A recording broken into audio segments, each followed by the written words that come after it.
அதனால உங்க முடிவை நீங்களே சொல்லுங்க. இந்த கல்யாணத்தை நடத்த போறோமா இல்ல அப்படியே நிறுத்த போறோமா? நீங்க என்ன முடிவெடுத்தாலும் எங்களுக்கு சம்மதம். சொல்லுங்க சார்.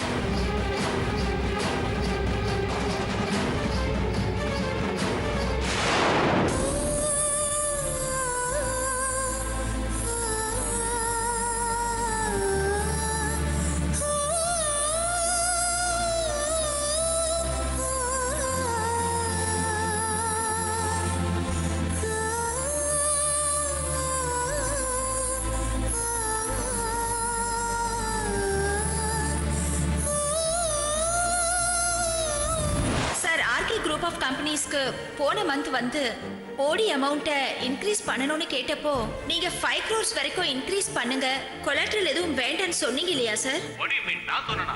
நீங்க செஞ்ச தப்புக்கு என்ன மாட்டி விட பாக்குறீங்களா? சார், சென்னையில leading construction group RK construction கேள்விப்பட்டிருக்கீங்களா? அவரோட கம்பெனில தான் நான் கன்சல்டன்டா ஒர்க் பண்ணிட்டு இருக்கேன்.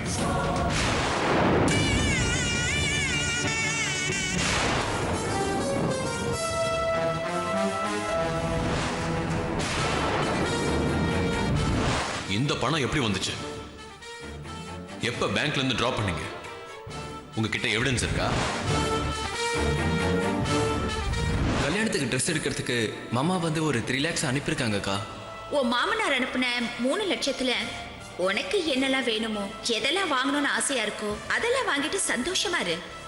நம்ம வீட்டாளுங்களை பத்தி நீ கவலைப்படாத, நான் பாத்துக்கிறேன். ஆர்கே குரூப் மோசடி கேஸ்ல கிடைச்சிருக்கிற எவிடன்ஸை வச்சு உங்களுடைய பங்கு இதில் இருக்குன்னு தெளிவா தெரிஞ்சதுனால உங்களை அரெஸ்ட் பண்றோம்.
ஈஸ்வரா, ஏன் இப்படி நிம்மதி இல்லாம சாகடிக்கிற? நான் என்ன பாவம் பண்ண? இதுவரைக்கும் என் மனசறிஞ்சு நான் யாருக்கும் எந்த துரோகமும் பண்ணதில்லையே. நானும் என் மனைவியும் எத்தனை ஏழை குடும்பங்களுக்கு கல்யாணம் பண்ணி வச்சிருப்போம், எத்தனை ஏழை பசங்களை படிக்க வச்சிருப்போம். ஆனா இப்படி இவ்வளவு நல்லது பண்ணியும் என் பொண்ணுக்கு ஒரு நல்லது நடக்கும் போது அதுல இவ்வளவு தடங்கள் வருது.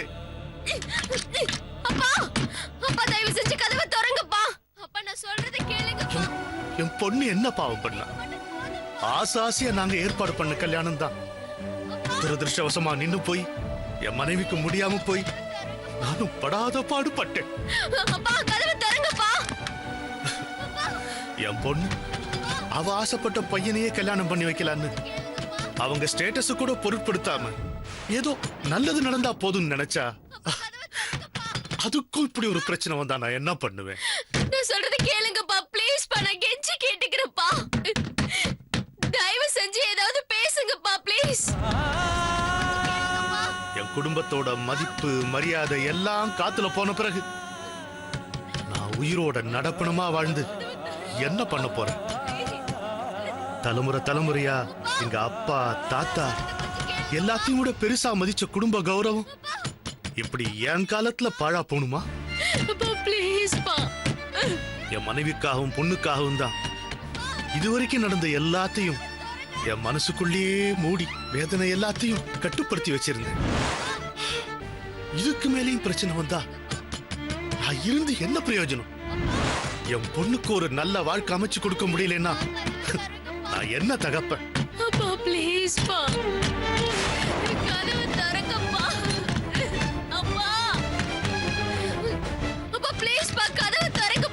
இப்படி அண்ணா நான் எவ்வளவோ தட்டி பார்த்துட்டேன் கதவையே திறக்க மாட்டாரு சார் சார் சார் நீங்க படிச்சவங்க சார் நீங்க எவ்வளவு பிரச்சனையை பார்த்திருப்பீங்க சார் வாங்க சார் வெளில சார் சார் தீர்க்க முடியாத பிரச்சனை எதுவுமே இல்ல சார் சார் உங்க மனைவிக்காக உங்க மகளுக்காக கேக்குறேன் சார் சார் நீங்க சைலண்டா இருக்கிறது பயமா இருக்கு சார் சார் ப்ளீஸ் சார் கதவு திறங்க சார் சொன்னா கேளுங்க சார் கதவு திறங்க சார்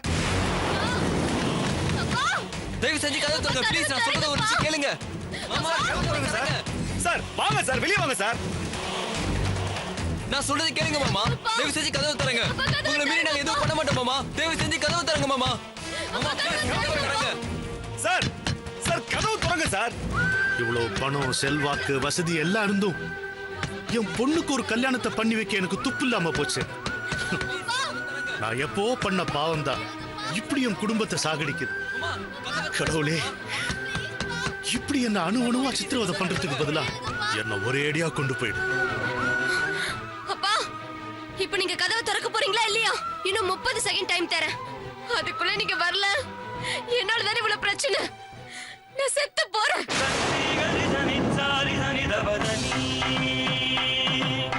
அப்பா என்ன பத்தி உங்களுக்கு நல்லாவே தெரியும் உங்ககிட்ட இருக்கிற அதே பிடிவாதமும் மன உறுதியும் தான் என்கிட்ட இருக்கு இப்ப நீங்க வரலல்ல நான் போய் சாகுறேன்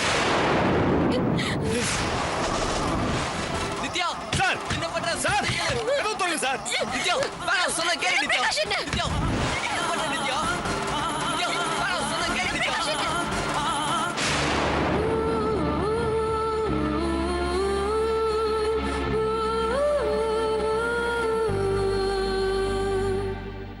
கடவுளே என் தம்பியோட கல்யாணம் எந்த சிக்கலும் இல்லாம நடக்கணும் ஏன் பிரச்சனையால அவனோட கல்யாணம் தடைப்பட்டுடக் கூடாது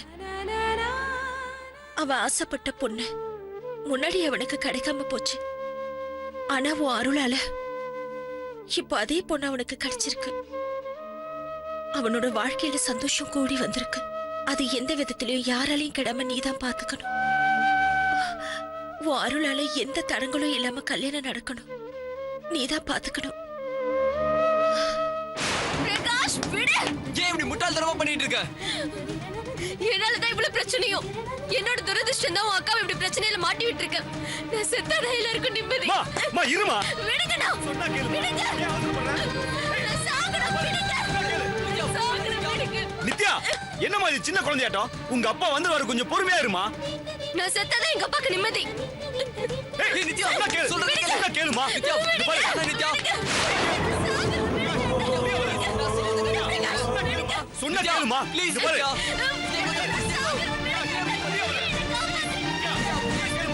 நித்யா உங்க அப்பா வந்து வர சொன்னா கேளு அவசரப்படாத நித்யா சொன்னா கேளுமா இதெல்லாம் பண்ணாத. சொன்னா கேளு. வேணாம் நித்யா என்னம்மா அடிக்கல. படிச்ச பொண்ணா நீ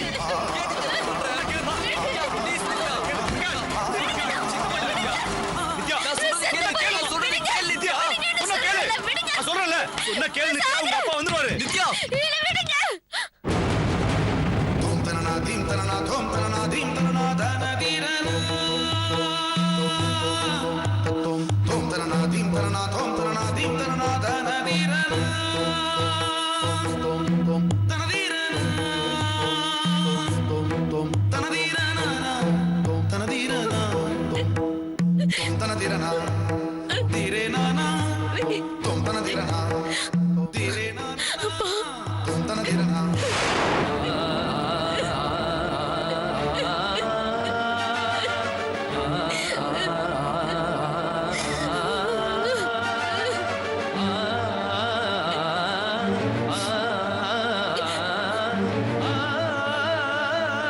என்னம்மா என்னை விட்டு போறேன்னு அவ்வளவு ஈஸியா சொல்லிட்டியம்மா உனக்காக தானம்மா நானும் அம்மாவும் இவ்வளவு கஷ்டத்தையும் தாங்கிக்கிட்டு நிக்கிறோம்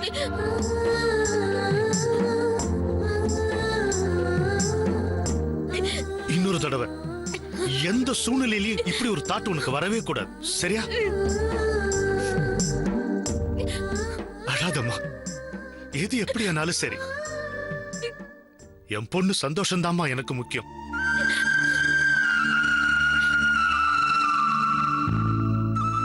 எத்தனை பிரச்சனை வந்தாலும் நாளைக்கு இந்த கல்யாணம் குறிச்சு வச்ச நேரத்துல நிச்சயம் நடக்கும்மா.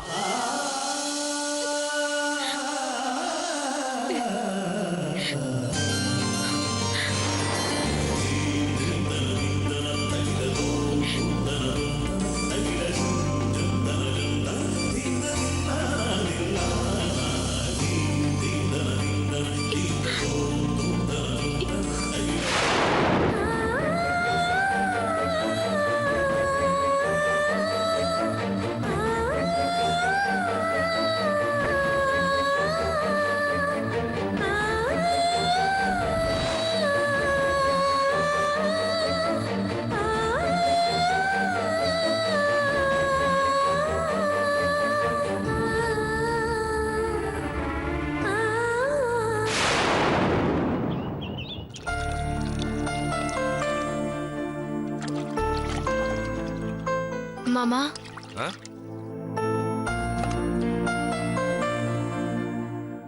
சூடா இருக்கு.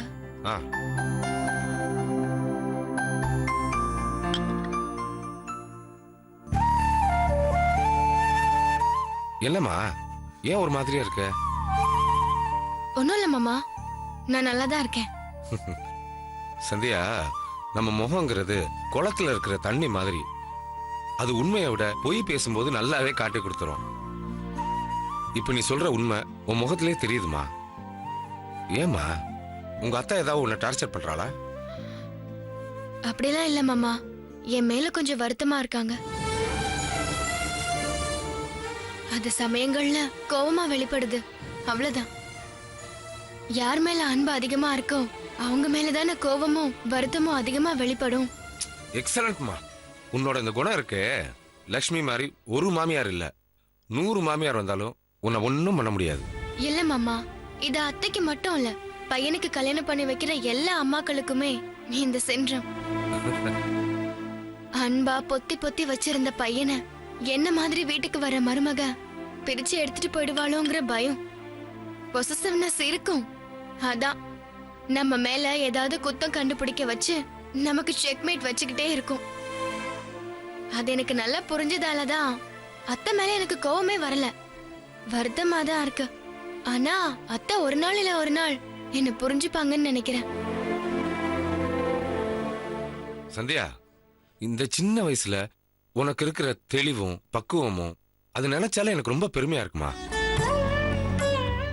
அதுக்காக எல்லாத்துக்கும் அத்தை தானேன்னு குனிஞ்சுக்கிட்டு இருந்தேன்னு வச்சுக்கோ, அடி விழுந்துகிட்டே தான் இருக்கும். அப்பப்போ எங்க வீட்டு பிள்ளை எம்ஜிஆர் மாதிரி கொஞ்சம் மாறிக்கோ, அப்பதான் அவளுக்கும் கொஞ்சம் பயம் இருக்கும். மாமா, இப்போதைக்கு நீங்களும் நந்துவும் என்கிட்ட அன்பா நடந்துக்கிறீங்க. அவர் இது வரைக்கும் எல்லா விஷயத்திலையும் என்ன உள்ளங்கையில வச்சு பாத்துக்கிறாரு. இந்த எனர்ஜி ட்ரிங்க் இருந்தா போதும், என் அத்தைய ஈஸியா சமாளிச்சிடுவேன். சந்தியா, அவ சொல்ற எதுக்கும் அவன் ரியாக்ட் ஆகாத வரைக்கும் உனக்கு எந்த பிரச்சனையும் இல்ல. சரி, அதை விடு. இப்போ சந்தானம் எப்படி இருக்காரு? பரவாயில்லையா? டிஸ்சார்ஜ் பண்ணிட்டாங்களா? இல்ல மாமா, இந்த வீக்ல தான் டிஸ்சார்ஜ் பண்ணுவாங்க. மாமாக்கு பிளட் ரொம்ப லாஸ் ஆயிடுச்சாம், அதான் ரொம்ப வீக்கா இருக்காரு. பாவம், பிருந்தாக்கா ரொம்ப கஷ்டப்படுது. இந்த மனுஷன் ஏதோ பெத்த பொண்ணு மாதிரி ஓவரா சப்போர்ட் பண்ணிட்டு இருக்காரு. முதல்ல இத கட் பண்ணணும், ஏதாவது ஒரு வழியை பார்க்கணும். யோசிக்கிறேன்.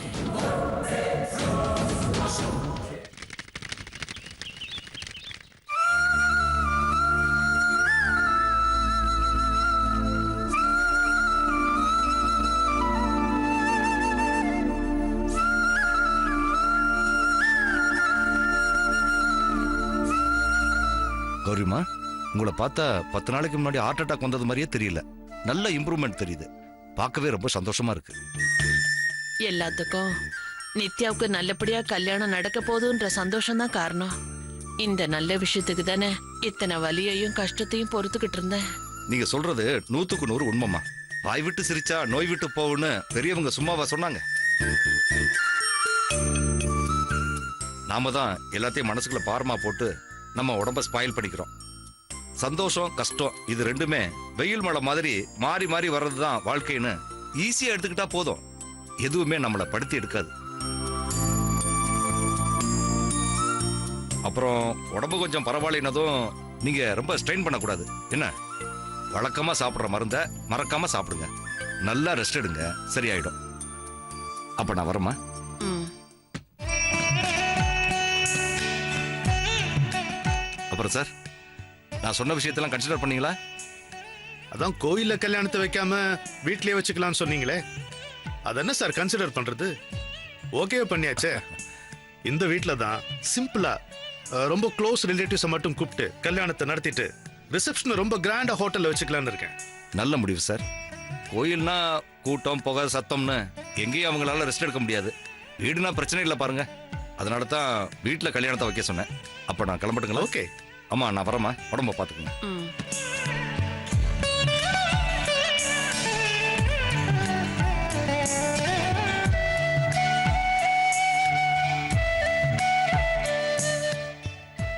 என்ன கௌரி, ரொம்ப சந்தோஷமா இருக்கா போல இருக்கு. இப்படியே இருமா, அதான் எனக்கு வேணும். என் சந்தோஷத்தை விடுங்க. கொஞ்ச நேரத்துக்கு முன்னாடி சம்பந்தி வீட்டுக்காரங்க கிட்ட டென்ஷன் ஆகி சத்தம் போட்டுக்கிட்டு இருந்தீங்களாமே. யாரு? நித்யா சொன்னால? யார் சொன்னாங்கன்னு முக்கியம் இல்லைங்க. நீங்க டென்ஷன் ஆனீங்களா இல்லையா? நீங்க என்கிட்ட வாக்கு கொடுத்தீங்கல்ல, எல்லாத்தையும் விட்டுறேன்னு. நான் எதுக்காக டென்ஷன் ஆனேன்னு உனக்கு தெரியுமா? தெரியுங்க, நானும் கேள்விப்பட்டேன். ஆனா எனக்கு என்னவோ அந்த பொண்ணு சுஜாதா மேல எந்த தப்பும் இருக்காதுன்னு தான் தோணுது.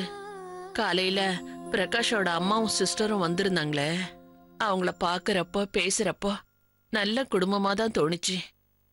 ரொம்ப நாள் பழகினவங்க மாதிரி பேசினாங்க. இந்த கல்யாணத்துல கூட ஆரம்பத்துல அவங்களுக்கு பிடிக்கலன்னு தான் சொன்னாங்க. தான் கூட பிறந்த தம்பி தங்கைகளுக்காக கல்யாணம் பண்ணிக்காம தள்ளி போட்டுக்கிட்டே வந்த சுஜாதா தான் கல்யாணம் பண்றதுக்கு முன்னால பிரகாஷ் கல்யாணம் பண்ணிக்க, அதுவும் அவனா முடிவு பண்ணது பிடிக்கலன்னு சொன்னாங்க. அப்புறம் சுஜாதா எனக்காக தான் வருத்தத்தை எல்லாம் மறந்து இந்த கல்யாணம் நல்லபடியா நடக்கணும்னு எல்லாரையும் கன்வின்ஸ் பண்ணதா சொன்னாங்க. நான் யாரு? அவங்கள பொறுத்த வரைக்கும் மூணாவது மனுஷி தானே. என் முகத்தை கூட பார்க்காம நான் நல்லா இருக்கணும்னு அவ நினைக்கிறா. அவ எப்படிங்க தப்பு பண்ணுவா? நீங்க ட்ரெஸ் எடுக்க கொடுத்த 3 லட்சத்தை கூட பிரகாஷுக்கு மட்டும் ட்ரெஸ் எடுக்க அந்த பணத்தை யூஸ் பண்ணிட்டு மீதி பணத்தை உங்ககிட்டயே திருப்பி கொடுக்க சொல்லிட்டாளாமே. அவ நினைச்சா அந்த பணத்தை அவளே எடுத்திருக்க முடியாதா? நல்ல வழியில வர அடுத்தவங்க பணத்தை கூட வேண்டான்னு சொல்ற பொண்ணு தப்பான வழியில எப்படிங்க பணத்தை சம்பாதிக்க நினைப்பா? நீங்க வேணா பாருங்க, அந்த பொண்ணு மேல எந்த தப்பும் இல்லைன்னு ஒரு நாள் தெரிய வரதான் போகுது. நீங்களும் கூட உங்களால முடிஞ்ச உதவியை பண்ணலாம். உங்களுக்கு தான் நல்ல செல்வாக்கு இருக்கே. சரிம்மா, நீ சொல்ற மாதிரி சந்தர்ப்பமும் சூழ்நிலையும் அந்த பொண்ணுக்கு எதிரா போயிருக்கு. நான் சேகர் கிட்ட பேசி டீடைல்ஸை வாங்கிக்கிட்டு என்ன பண்ண முடியும்னு பாக்குறேன். நீ கவலைப்படாத, நான் பாத்துக்கிறேன். நீ ரெஸ்ட் எடு. என்ன?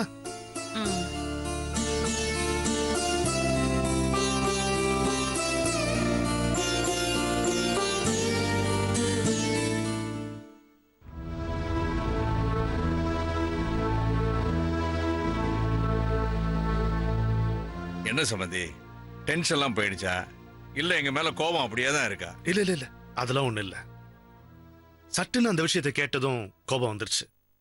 காசு பணத்தை விட எனக்கு இந்த உலகத்துல மதிப்பு மரியாதையும் தான் ரொம்ப முக்கியம். இப்படி நினைக்கிறது இன்னைக்கு நேத்துக்கு இல்லைங்க. எங்க தலைமுறையா காசு பணம் போனாலும் பரவாயில்ல, ஆனா மதிப்பு மரியாதையும் போயிடக்கூடாதுங்கிறதுல நாங்க உறுதியா இருப்போம். எங்க ஃபேமிலிக்குன்னு தனி கௌரவம் இருக்கு. ஆனா என் பொண்ணு கல்யாணத்துல ஏற்பட்ட பிரச்சனையில சொந்தக்காரங்க மத்தியில மதிப்பு மரியாதையும் குறைஞ்சு போச்சுங்க. இப்போ உங்க பொண்ணு விஷயத்தை கேட்டதும் வெளியில தலகாட்ட முடியாத அளவுக்கு போயிடுமோன்னு டென்ஷன் ஆயிட்டேன். இப்போ யோசிச்சு பார்த்தப்போ நான் பண்ணது தப்புன்னு புரிஞ்சு போச்சு. சாரிங்க, எதையும் மனசுல வச்சுக்காதீங்க ப்ளீஸ். நான் இப்போ கொஞ்சம் அவசரமா வெளியில போக வேண்டியதா இருக்கு. என்கிட்ட நீங்க ஏதாவது பேசணுமா? சம்மதி இல்ல, நீங்க அவசரமா போறதால இப்போதைக்கு வேணாம், நீங்க கிளம்புங்க. நாம அப்புறமா பேசிக்கலாமே. பரவாயில்ல, என்ன விஷயமா பேசணும்னு சொல்லுங்க. ஒரு 5 நிமிஷத்துல ஒன்னும் குடிமொழிக்கு போயிடாது, சொல்லுங்க.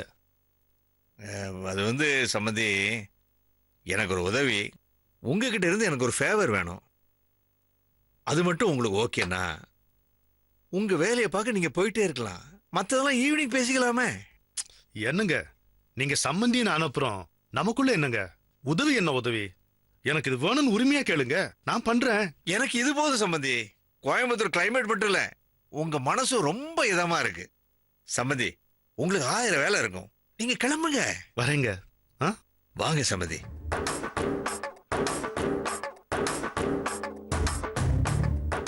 எங்கடா சுஜாதா அரெஸ்ட் ஆனதும் நம்ம பிளானே ஒர்க் அவுட் ஆகாம போயிடுவோம்னு நினைச்சேன். கண்டிப்பா ஒர்க் அவுட் ஆகும். டேய் பிரகாஷ், நித்யா கிட்ட அவங்க அப்பாவே என்கிட்ட இருந்தாடா டிஸ்டன்ஸ் கீப் அப் பண்ண சொன்னேன். வச்சுக்கிறேன்டா உன்னை.